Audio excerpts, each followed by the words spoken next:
let's just dismiss now the Book of Mormon. Remember, it's Moroni's comment on the end. The 9th chapter of Mormon, we've got to wind that up, where he starts in the 36th and the 26th verse, the 9th chapter. You want to be here? Well, turn this thing off. Come on, turn it off. It's a fine way. The lie detector, I don't like it. He says, no, he says, who will rise up against the almighty power of the Lord? Who will despise the works of the Lord? In the 29th verse, notice. Who will despise the children of Christ? Behold, all ye despisers and workers of the Lord, ye wonder and perish. Why that word despise? What does despise mean? Despiccio, it means look down upon. Hold as inferior. Hold yourself as above that sort of childish nonsense. That's what despise is. And that's the only way you can reject the word of the Lord. You can't be neutral. You can't laugh it off exactly. You can't argue with it and get angry. No, just despise it. We don't even consider that stuff. That's for children. That's guff. And that's, I say, the only way you can reject it is to despise it. So that's why he's talking in this way. And then work out your own salvation with fear and trembling before him. This is the great issue, the fearsome decisions we have to make here. Be wise. Notice how personal it is. Work out your own salvation in fear and trembling before him. Be wise, and the opposite of despising is to be wise in the days of your probation.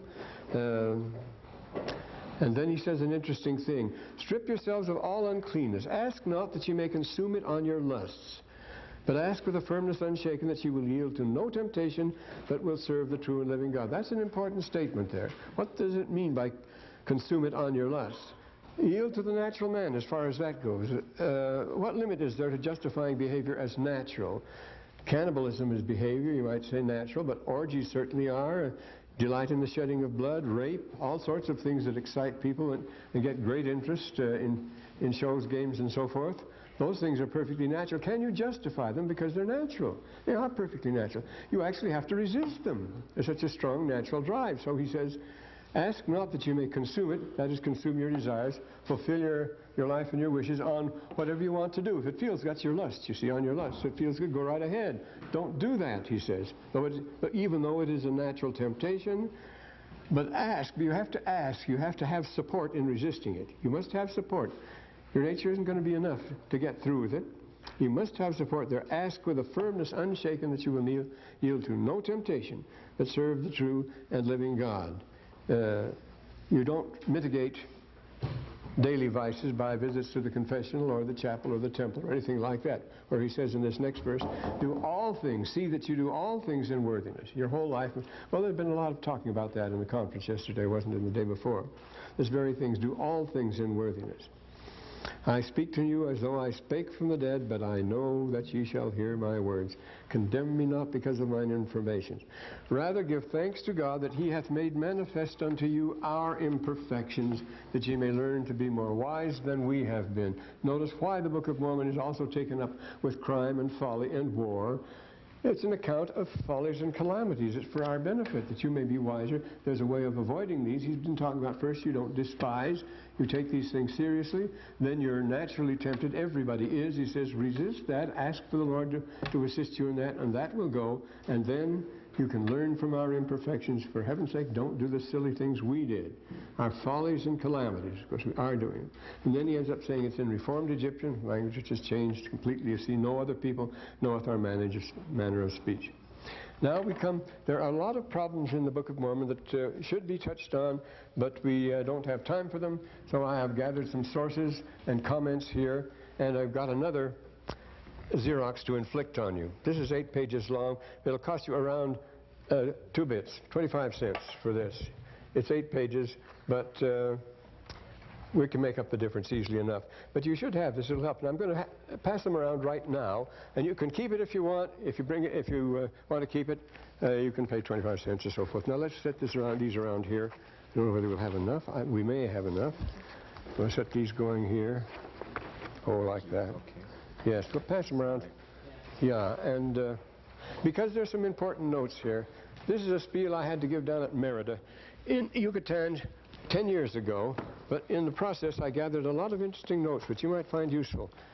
if we run, oh, here's some more that I had from another class. That's right. And we should talk about Brother, while we're handing those out, we can talk about Brother Kimball's thing. You notice what Brother Kimball made 3 points here? We have it. Yeah, we can pass these out too if they're not enough. But we should all note here. He starts out, where do we have this? Yes, let's put it this way.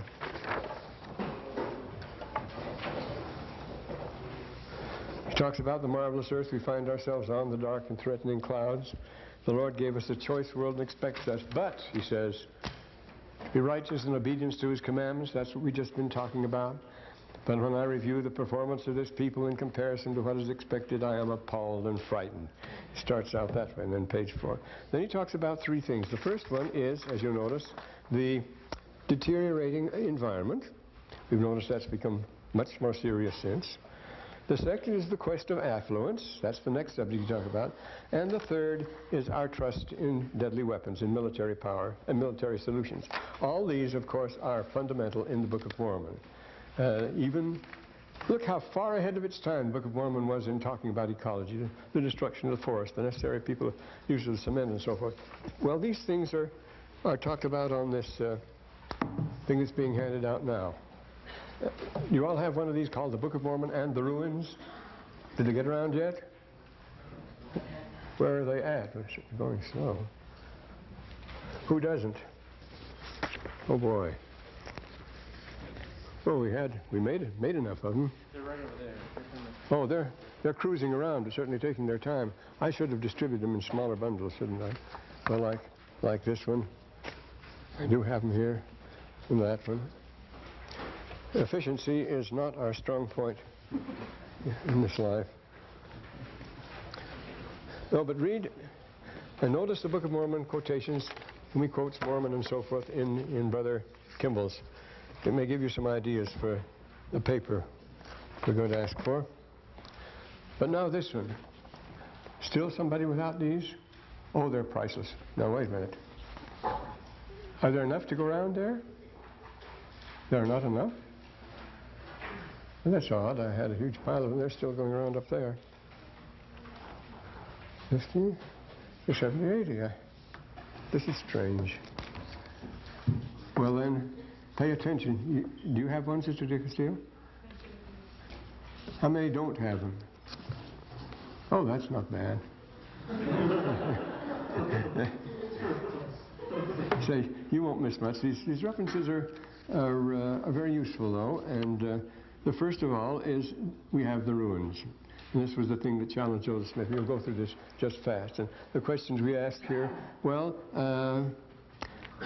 Mexico is the one place where a student need not apologize for being ignorant and being a tourist. From the first beginning to the present, all who've examined the ruins in the New World, and that includes our own brother Ray Mathene, who wrote a cover page article in the National Geographic a short time ago on the excavations we're doing down there. But everyone who examines the ruins of the New World have been nothing but tourists. They view and they wonder and they guess. We'll see why. He starts out. Can anybody account for the ruins here?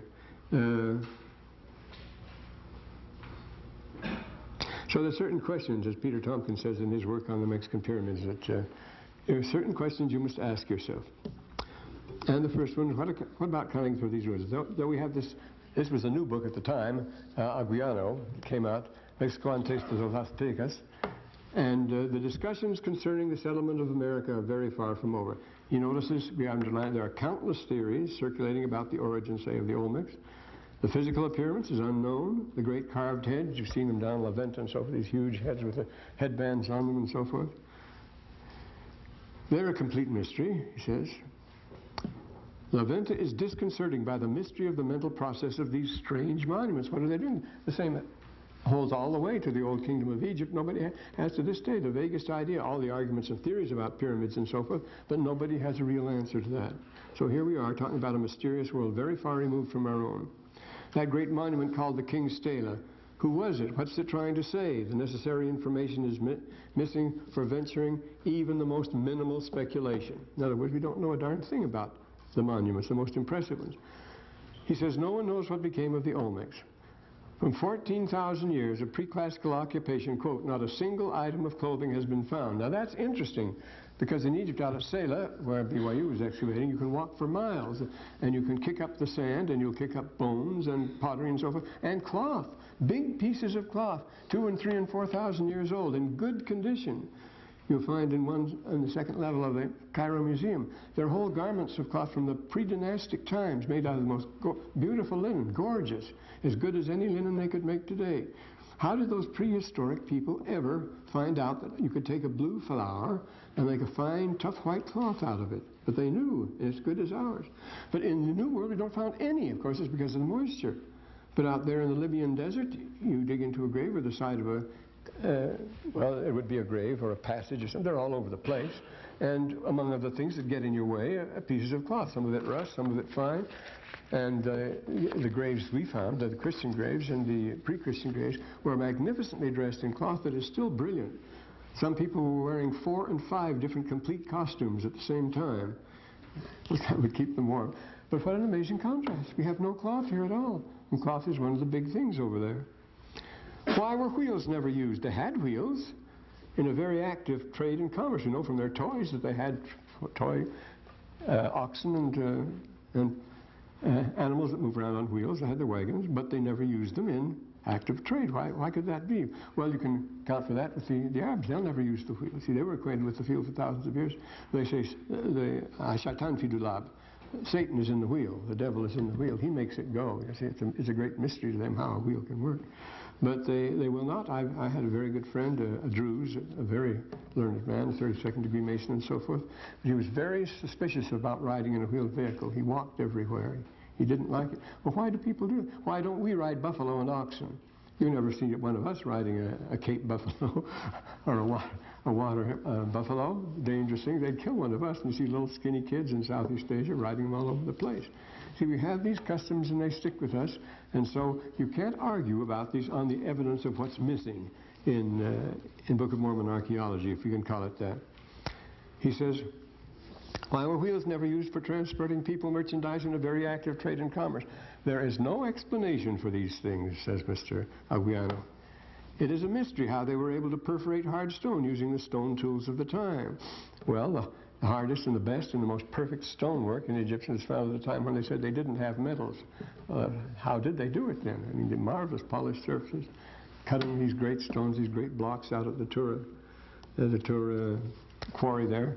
And it's most impressive. I mean, it's on a scale you can't conceive of. I'm not talking about the pyramids. I'm talking about thousands of other buildings far under the ground and with superb structure. Doing all this in this hard rock without any tools at all. Something is missing here, you see. But, same thing. How and to whom did the idea occur of erecting these prodigious structures? He's talking about more pyramids. Pyramids of Teotihuacan. Nobody knows. Nobody has the least idea, he says. And the same thing applies to Egypt. What a world we live in. Nor has anyone any idea what the stone mosaic faces were for. How they were able to erect an idol so huge that Europeans were unable to tear it down is a mystery. That's the thing where the Egyptians fool us all the time. Our engineers are completely baffled, and a couple of Egyptians will get to something with sticks and a little sand and do a thing that we could never do. It's a marvelous thing. They wanted to raise this gigantic statue of Ramses II up to the second floor of the Cairo Museum. Didn't know how to do it. They brought in Manchester engineers from Manchester, all sorts of tools and machinery and stuff, and they couldn't do it. And they got about half a dozen skinny little Egyptians with a big box. They put some boards around, filled it with sand, and then they started ramming with sticks. And this thing started to move. And in a couple of days, they had it up on the second floor. All it took was a few sticks and a little sand, and our engineers couldn't do it without tearing down the building. So, well, these things are quite surprising. The solution always turns out to be something absurdly simple, but we miss it. Just like the gospel there. Neither the Aztecs of the 16th century nor their predecessors knew anything at all about the people of Teotihuacan. They knew only the ruins of a fabulous city. We get that in the Book of Mormon because of the former inhabitants upon the land. And he's not referring to the Jaredites. They know about Jaredites. But complete deforestation of central Mexico, or whatever it was, you see, because of the former inhabitants on the land. We'll get a reference to that here. And various practices of building one expensive structure over another. The reason for this practice is unknown. Build a whole new building over the other one at a particular time. And the ubiquitous geometrical designs, you find them everywhere. Nobody knows for what purpose they were worked out. The oaks and the axe stone, the purpose of these objects, and so on and so on. Up to the present time, the cause for abandoning Monte Alban, the most impressive ruin of them all, next to Teotihuacan, and many other places, has not been determined. Why were they abandoned? The big thing is why it fell, why they disappeared all of a sudden. They didn't leave anything behind. This is the characteristic of the Book of Mormon, swept from the face of the land. No record of them at all. They just go. So far, Zapotec writing has not been deciphered. Regarding Mayan origins, there are theories for every taste. 3 Mayan codices. That's all we have, just 3 books, and they're still, he says, a long way from being completely deciphered. That sounds rather discouraging, doesn't it? Then we have recurrent patterns which come throughout the Book of Mormon, and here we have the classic Mayan collapse. Now, Culbert had written at that time when I gave this, had just written this book, the classic Mayan collapse, to explain why the Mayans suddenly collapsed, why these various people suddenly just collapse and go. And it was edited at the University of New Mexico, and a number of contributors wrote for it. And Culbert says we probably never really know and will never really and fully identify the relative significance of the various historical facts, or historical forces, their causes and consequences to everyone's satisfaction, since we are in fact frequently unable to resolve these questions with respect to literate civilizations where we actually have written records of the recent past. Archaeology cannot be expected to succeed in endeavors fraught with even greater problems, much more ancient and no writing. Succeeding fashions will necessarily favor other causes, types of explanation. The chief results will be to provide endless occupation for intellectuals so concerned. They'll go arguing this to the end of time. Egyptology has been busy for 200 years now, and they still haven't agreed on a single thing. There's not one single word, the pronunciation of which we actually know. So here you go, you see. As to the great southern collapse, no solution acceptable to the majority of students has yet appeared. And here's Séjourné's work, Madame Séjourné, in the universe of Quetzalcoatl. Every changing attempt to know the home of the progenitor of the Nahuatl, the culture, that's the Quetzalcoatl people, is irredeemably doomed to failure. We'll never know where these people came from, he said. And Michael Coe, who is the man at Yale, the big wheel in this field, he says, in the Mayan scribe and his world, unhappily our knowledge of Mesoamerican ethnoastronomy, that word has been garbled here, is abysmal. For this, the majority fault lies with ethnologists and social anthropologists, more involved with lightweight problems such as acculturation, the things that anthropologists like to do. Oh, they fiddle around or something. While major segments of Mesoamerican mental life perish under their very noses. Well, for 4 years at Claremont, I shared an office with Morris Opler, who was the president of the American Anthropology Association, and that's what he did. They did every Thursday night. Hoyer would come in from UCLA, and we'd have big discussions about things, and they never got any deeper than the most superficial study of, well, a tribal dance or something like that, and describe it. Remember what Warren Wheeler says about science really applies all the way. Science does not explain. Science only describes. You describe a thing in science, you never explain it. Just like we've mentioned that before. Gravity has never been explained. You just describe its workings. Well, now the argument of origins, what they use so much in trying to attack the Book of Mormon here. Where did these people come from? The answer is nobody knows. That's our page 2 here. And Krickenberg, who's done a lot of on Mexican culture, he says, present evidence is totally inadequate to explain how these advanced cultures rose. Did they rise on the ground there, or where did they come from? Apparently without roots, this is what he says. You see. Without any, you can't say, well, it evolved, it's evolution over thousands of years. No, the primitives are one thing, and these people are something else. And the one does not evolve into the other. There's no stage of transition visible at all. Apparently without roots, without any preparation, the earliest American civilizations appear ready on the scene. In Mesoamerica, the Olmec, in the Andean land, the Chavin, these remarkable phenomena can perhaps only be explained satisfactorily by assuming one or more drives influenced ancient Americans from the outside. Otherwise, it's difficult to understand how primitive conditions, which varied little during 15 to 20,000 years of persistence, could suddenly experience a violent surge of progress, passing through a whole scale of advanced culture to a full-blown civilization. Such a thing is utterly out of the question. Of course, they're migrants. You know, there's much more migrating in the ancient world than we ever believed before, but the Book of Mormon tells us that. Such a thing is, well, of course, the Book of Ether, which we come to next, is a prime example of how such a thing can be brought. Such a thing is utterly out of the question in the case of the two oldest American civilizations. All of a sudden, they are simply there, he says. Well, how do you account for that? You see, 10 guesses. Somebody must have brained it, eh? Most obvious thing in the world. Until the present time, he says, the archaic and Olmec antiquities are the oldest remains of the former inhabitants of central southern Mexico. Where do we trace them up? Where do we look for them? In Utah, of all places. Excavations in Utah, Colorado, Arizona, and New Mexico reveal two higher cultures, the Anasazi, we all know them, and the Hohokam of the Gila River and Salt River and over in Mount Graham Stake over there. They were the basket makers without bow or the tomahawk or pottery. Well, what did they have? The predecessors of the Pueblos, they also occupied northern Mexico from 100 to 500 AD, but it is, of course, completely unthinkable that as these civilizations suddenly emerged to speak out of nothing, so to speak out of nothing, which is what amounts to if one takes the primitive culture forms of the Cochise and the basket makers levels as out of nothing in question. They were the ones. They are Paleolithic, he calls them. There are Paleolithic finds in Oaxaca, Yucatan, Guatemala. The Paleolithic, the oldest form, the most primitive stone forms of all. The trouble with them is they're the latest. They come last. It's the same thing in Egypt, too. You get Achalaean, Chilean, Abyssinian points, all sorts of Kudupang and so forth lying around on the ground.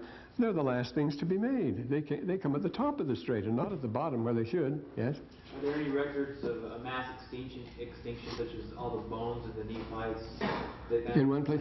Well, that's an interesting clay. You don't find them at all anywhere as far as that goes unless they've been preserved, even in Asia and so forth. We mentioned that the next time when we get to Ether here, that sort of thing. But he said, what about these Paleolithic findings in Oaxaca, Yucatan, Guatemala? They are very late and belong to a time when the great classical and post-classical cultures of Mesopotamia had long passed away. They don't fit in. It's funny, the oldest, the most primitive forms of artifact are always found in the latest, not always, but usually found in the very latest strata, after all the rest had gone. Of course, well, we have that too. Now it's very well known that people that anthropologists visit as primitives are just people that have declined from former civilization. They've gone out hiding in the woods.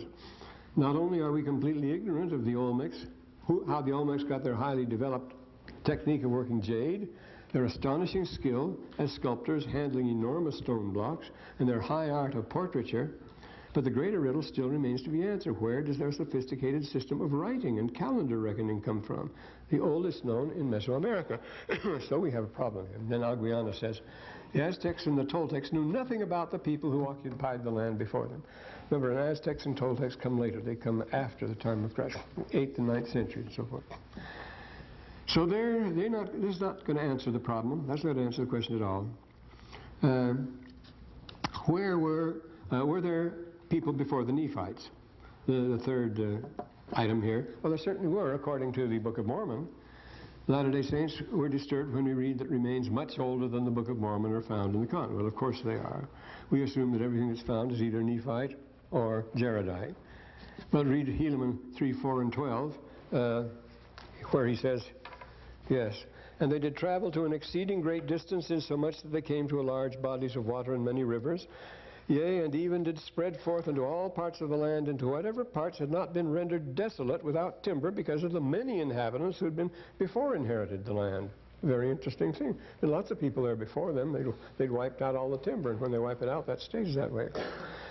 And so we have here, well, we'll read the rest of that. Here we learn how the Nephites pushing up from the south an exceeding great distance. It's more than, notice here, it's more than 1,200, if they were from Guatemala, say, to the Valley of Mexico. In that case, it's more than 1,200 air miles from Guatemala to Mexico City, directly by air. That's a long way to push, you see, if it was that, of course. In a major infiltration, they settled a clearly defined territory. Now, as the Book of Mormon describes it, there was a sea to the north. We should put a map up here, I suppose. A sea to the north. Well, there's a map in here, so you can see that. A sea to the north and south, as well as the east and west, can only be found in one region in the western hemisphere. That's Mesoamerica and central Mexico here, where we have it. Yeah, here. You see, the Isthmus of Panama curls back on itself, so that the eastern entrance mouth of the canal is in the Pacific, and the western mouth of the canal is in the Atlantic. It reverses itself, and as it passes, it moves to do that. It has quite a long, 120 miles, goes east and west. And so there's a sea north of it, a sea south of it, there's a sea east of it, and a sea west of it. And this will only obtain in that particular part. That may be a clue. We're not going to argue Book of Mormon geography. That's certainly so. The expressions referred to the seas were ancient, east and west, and so forth. In the Codex Ramirez, which is published in Mexico City, we are told how the first Montezuma conquered almost from sea to sea, and he ruled to the sea southward and in another direction to the limits of the Great Sea, 300 leagues to the south. So he ruled almost from sea to sea. There are the sea on all sides here, as well as north and south. The central highland of Mexico is described in all early accounts as a land of many waters. That's what's in the back here. I don't know how it got in, but it might be useful. Many waters and streams here, and of course there was much more water at that time. As you all know, Mexico City was built over the water.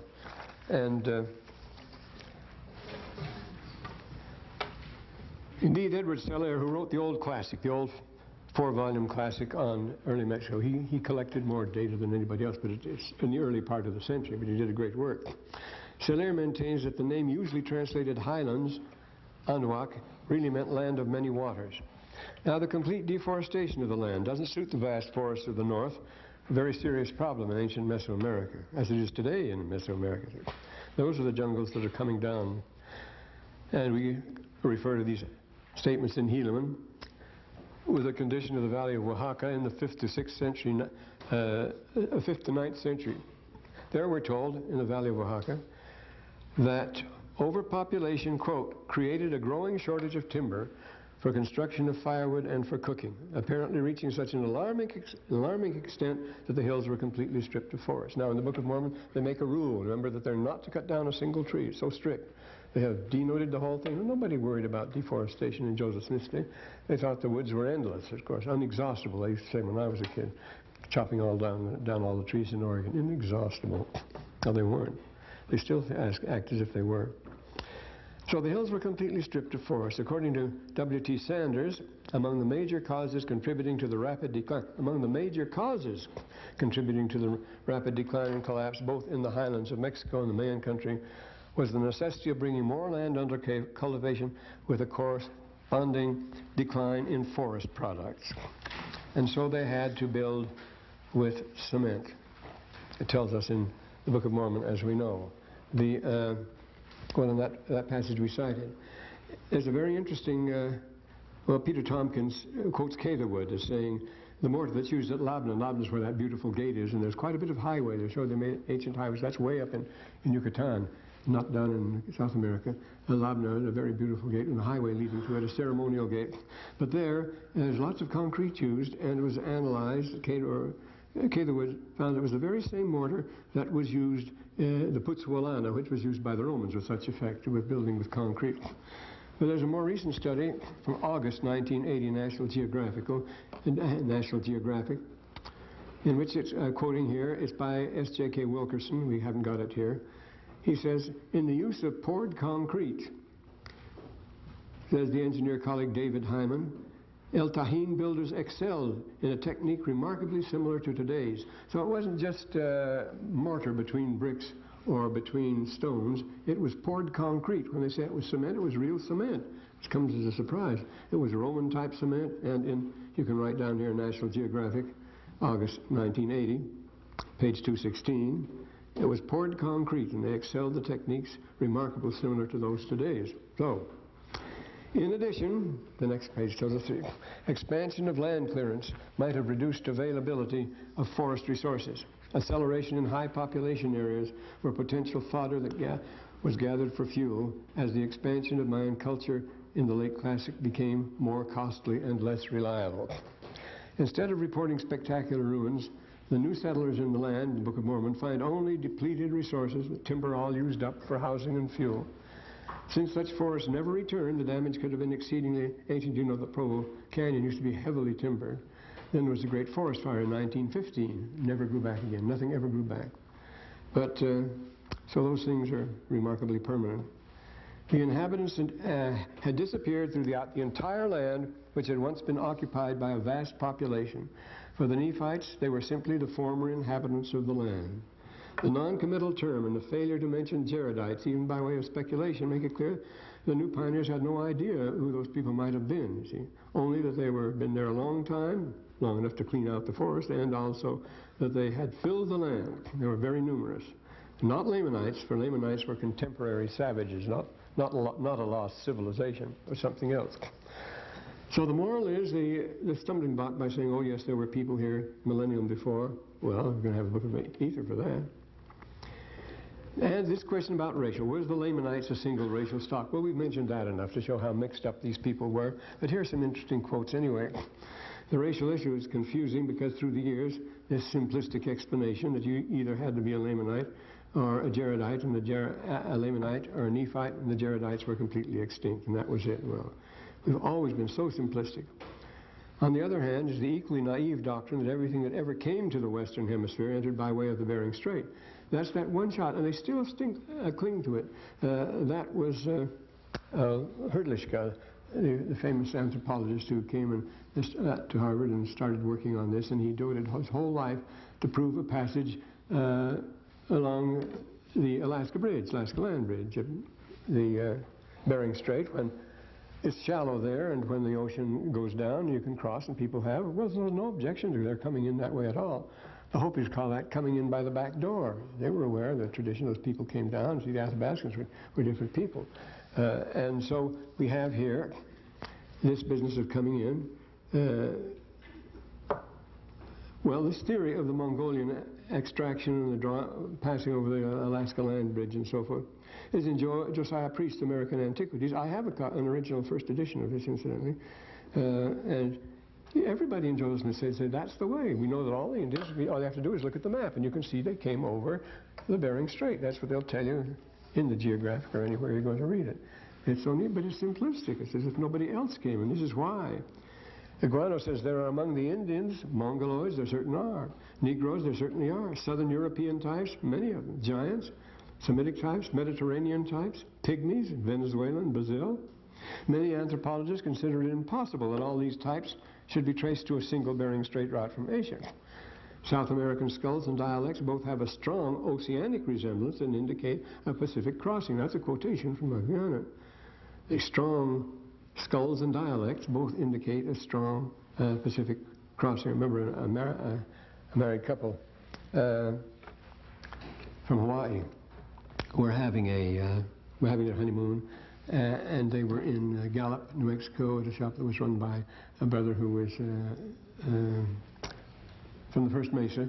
He lives up on the First Mesa. He's and he has a little curio shop in Gallup, and that's in Palaca. And this couple came in, and they started talking about the curios, talking among themselves, particular language, and he says, I know what you're talking. You don't know what we're talking. He says, yes, it's the same language we have. And he was talking, it's our secret language. He says, we call it Iowa. We said, that's what we call it too. Where did you find it? You are a Hopi, aren't you? No, he says, we're from Hawaii. And they were speaking the Iowa language, which is a private language. But that was, I always say I'll think of his name, and I will in 10 minutes. So, the two main native traditions, this is what the famous Edward Salar says, the two main native traditions have the ancestors coming from the sea by east and from west by sea. They all agree that their ancestors came in boats. Well, if they keep saying that, shouldn't we pay some attention to their traditions? No, they crossed the land bridge across Alaska there. Well, and then those favoring the single-shot explanation, the land bridge, of everything, have been significantly silent on the subject of blood types. Now, G.A. Matson, he's a member of the church, and he is the director of the National Blood Bank in St. Louis. So all the types and so forth, all the data passes through his hands. He administers it, of course, but he's aware of all these things, and he's kept careful check on this. We do have a national blood bank there, and that's where Brother Madsen is. Might put that down. And he finds, well, they find at the blood bank there, the dominant type among the American Indians is type O, though some tribes, like the Blackfeet and he was it's a very simple name. Like the Blackfeet are 100% type A, the Islanders and some of our tribes like Blackfeet and Blood Indians, and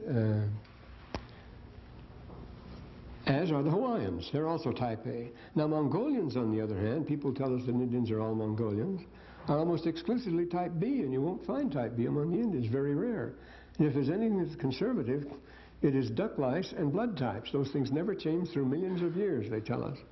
So this should be pretty well settled. It's a question of race, if the issue hadn't been carefully avoided. They never mention that blood type business, but you almost never find a blood type B, though there were Mongols came up from the north. There's a mixture there, but the dominant is A, which is the same, incidentally, as the Arabs and Jews, is the type A. I mean, the dominant type of the Indians, yes, is type O. Excuse me, I shouldn't have mentioned that. The same combination of O and A is found in the same proportions among the Arabs and Jews as is found among the Indians. I mean, we're talking about proportions here, roughly, proportions. But the one thing that's missing, of course, is the Mongol type, which is exceedingly rare, the type B. The very difficult name I was trying to remember was Tiwa. Now that would throw you, wouldn't it? He's a Tiwa, this brother Palaka was a Tiwa. Very interesting tribe. Remember, I was up there and I said, how many people speak Tiwa? He said, a lot of people speak Tiwa. 150 people speak Tiwa. Well, let's all learn Tiwa, eh? Now, related to the problem of race is that of migration. There, the experts have recently been bold to speculate. And it's been crippled by the doctrine that the first people to come were the only comers. Why can't people come after that? The only objection the Book of Mormon says, the only condition the Book of Mormon lays down to people coming to this continent is that they come with the approval of the Lord, knowledge and approval of the Lord, and that's it. They can come before Lehi or after Lehi. The 10 tribes theory is demonstrative, Agriano says, but nothing would keep people from coming over. We have nothing against Egyptian or Phoenicians or Viking landings, and there's no trace of surviving racial types. In each case, how can we be sure? Many noted that the great ceremonial centers of Mesoamerica. Now this is interesting. When you see them, what are you reminded of? You're reminded of Southeast Asia. That heavy ornate decoration, the towers, the great detail, the overdressing and all the rest of it, are reminiscent of Angkor, Angkor Wat, which is the beautiful one there in Burma and Siam, the great temples there, and Khmer civilization of Southeast Asia, as Donald Coe says. Robert Heine Gilder, an Austrian who has spent many years on this particular subject, he calls attention to the oft-stunning resemblances between the exotic remains of Cambodia, India, Mexico, Guatemala. They all look just alike in their way. Impressive number of Chinese elements in Olmec, the tiger cult, the bronzes, the jade carving, and so forth. You'd think you were in China there. Contacts must have been by sea, not directly across the Pacific, however, but using the Kuroshio drift, which follows along the coast. Remember, the shortest distance between Japan and California and the Channel Islands of Santa Barbara is a great circle inside of land all the way. It's the shortest distance. And there are many junks have drifted there. The introductory chapters of Cleland's History of California recounts junks and Chinese coins and fans and things that have been found, bronze handles and like that have been found in the Channel Islands along the California coast, because junks have drifted there. That's the last thing. Richard Halliburton, a sensation writer and sensation seeker of the 30s and 40s, decided to imitate that.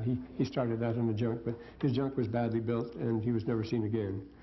He was going to follow that drift to California, and the people were all waiting, but the ship never came in. Oh, long, long may the ladies sit with their fans into their hand before they see Sir Patrick Spence come sailing to the land. Well, not him. But there is something seriously wrong here, for the whole Southeast Asia complex doesn't arise until the 9th and 10th centuries after Christ. Well, we're way off on our schedule here. It's supposed to come from them, and yet they're much, much later than these. So how do we account for that? They could not have been inspired by cult centers built 1,000 years earlier. The only explanation, he says, is to look for a common source. And where do you find it? In the Near East. They both get their ideas from the Near East at a much earlier time. It is there, according to Heinegelder, that we must find the originals, both of American and the East Asiatic forms. That's why they look alike. They had common origins. And that happens to be where the Book of Mormon people came from. We left out the word where. No, that happens to be where. Right where there. But if the people came from Asia, there's a puzzling lack of cultivated plants and domestic animals in the Old World. In the New World, as well as an absence of the latter, we don't find in the New World the plow, the potter's wheel, the bellows, glass, iron, stringed instruments, and the true arch. We don't find any of those, as well as certain cultivated plants and so forth. Well, Heidegger said that accounts for the nature of the migration that was made. It was a small group of religious people seeking religious asylum, apparently, which is what Lehi's group were, you see. It wasn't people bringing a whole culture with them in mass migration. This is more than outbalanced by the more important cultural items, such as political patterns, which you can bring with you in your baggage if just one family. Cosmology, art, religion, symbolism, ceremonial, architecture, and so forth, which are far too much alike in the two hemispheres to be explained by the recent far-fetched theory of conversion. Now, the point is here, we don't have certain things at all, and yet these other things, which are even more fundamental because they're mental property, intellectual good, they're here, and they're here full-blown. The solution is the type of migration indicated. The people who crossed the sea were not artisans or technicians, they knew a lot about it there, but cultivated folk of religious and intellectually, says, priestly persuasion. Well, that's Lehi's family right down to the ground, and the people that went with him. What is indicated, according to Heidegger, is carefully planned and prepared undertakings primarily with missionary goals. Well, look at Alma and look at Nephi. He thinks of himself, he leaves his pious community. That's what they're doing. They're spreading the gospel, and they're not to natives in the land, as I said, but among themselves. And that's they go out into the desert just like the people at Qumran in the Dead Sea Scrolls. They go out to live a proper religious life and expect the coming of the Messiah, to live the plan of salvation as the Lord laid it down for us. That's what they're doing here. Not necessarily missionary goals, but religious goals, to set up their own community of saints. Then why not trace, there's a misprint, then why not trace, that is right, then why no trace of Southeast Asiatic religious teachings in America? Why no Hinduism and Buddhism? The answer again is to look to the Near East, where the Spanish priests and Puritan divines instantly detected so many resemblances to the Old Testament all over the place. And things were very different when they first came here. Things had a different appearance. Judging today, you'd never guess it, but everyone was so enormously impressed by these are just people living just like the Jews and so forth. They even thought they spoke Hebrew. And these parallels, of course, they were conditioned to see that. But nevertheless, you read a book like Boudinot's Star in the West, written in 1820, and you'll see how much these resemblances, how people like Washington, Jefferson, Franklin were absolutely convinced that the Indians were of Hebrew descent. Joseph Smith could have got it from them, eh? But then the problem would be to write it up. Well, we give some examples here from the Mississippi Valley. Holmes collected extensive parallels from Mississippi Valley to Mexico and Mesoamerica. He showed at the time of the conquistadores there was a massive movement of tribes from the north to southern United States. They're moving again, just as in the Book of Mormon, that massive movement toward the north and east. The Cherokee came from Lake Erie, for example. And the platforms of the Mississippi Valley are right out of Mexico. Well, for that matter, you visit the best city to see it in, I guess, best town to see it in, would be Hotavilla, where you have 5 kivas that are built just on the model of Mexican temples, as far as that goes. There's towers. Well, we have to hurry on here. And whether they're migrating too far, here's this map. It's given here.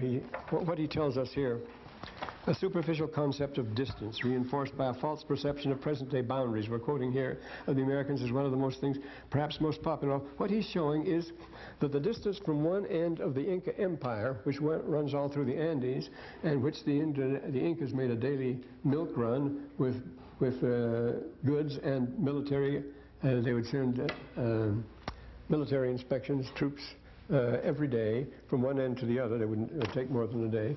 But the length of that Inca Empire is greater than by far than the distance from Mexico City to New York. It's by far greater, and they did it regularly. It was a regular run, you see. But here he takes it as far as from Colombia to New York, and it goes through Yucatan and all these others. But of course, it's a longer way around. But it's the same, you see. It's the same air distance. It's even shorter. the question, they couldn't negotiate those great distances. They couldn't go that far. Well, the moral teaching is the most important here. Now, this is what happened. People often ask, where are the great heaps of evidence that would confirm the Book of Mormon? And as Bullard says here in Culbert's book, the old classical culture with its social controls was completely sundered and swept away. That's a favorite expression in the Book of Mormon. You see, they shall be swept away as soon as they are ripe in iniquity. They shall be swept from the face of the land. Post-classic is a new chapter, indeed, if not indeed a new book. The fabulous cities were totally and finally abandoned, to say. Not only the Maya country, but the Atlantic coast, Oaxaca, and central highlands of Mexico were all deserted at once. There's an astounding thing to tell us. Ether says, whoso should possess this land should serve him the true and only God, or they should be swept off. And it is not until the fullness of iniquity among the children of the land that they are swept off. How do the horrendous successes indicated?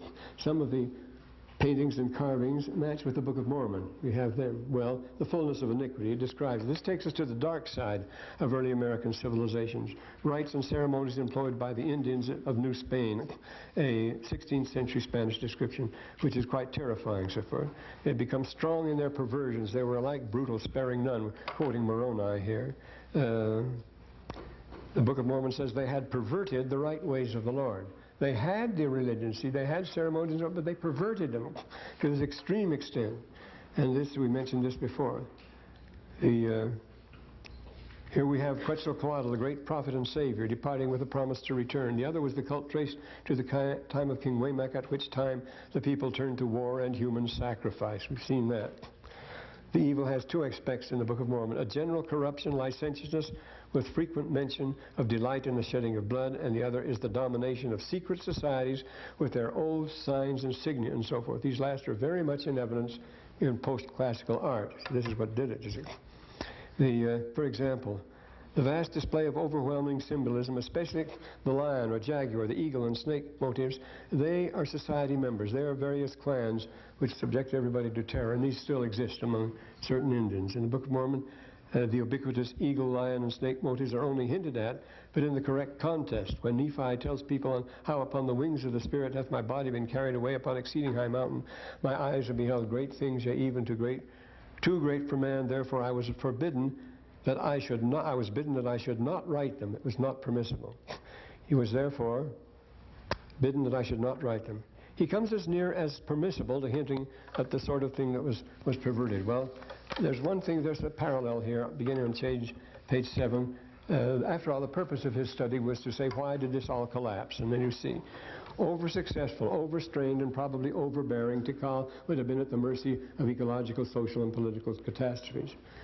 They obtain many riches. They are lifted up in the pride of their hearts. God condemneth you, and if you persist, his judgment will speedily come upon you. See, there's the Book of Mormon speaking the same language. As civilization becomes more complex, it becomes more vulnerable. As we discover to our increasing horror in recent years, the problem of maintaining unity increases geometrically. We're told the rise of population density here, militarism, a shift from egalitarianism to rank stratified society. See, on the left side, in the Book of Mormon side, many merchants, many lawyers, many officers distinguished by ranks, broken up. Notice, maintenance of unity increases geometrically.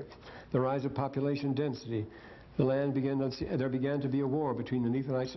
The people became as numerous as the sands of the sea, and there began to be a war between the Nephites and Lamanites. And notice he says, militarism, a shift to from an egalitarian to a ranked and stratified society. And, well, the Book of Mormon says there were many officers, and people began to be distinguished by ranks, and thus there began to be a great inequality, insomuch that the church began to be broken up. And so it goes. All of these are matched here.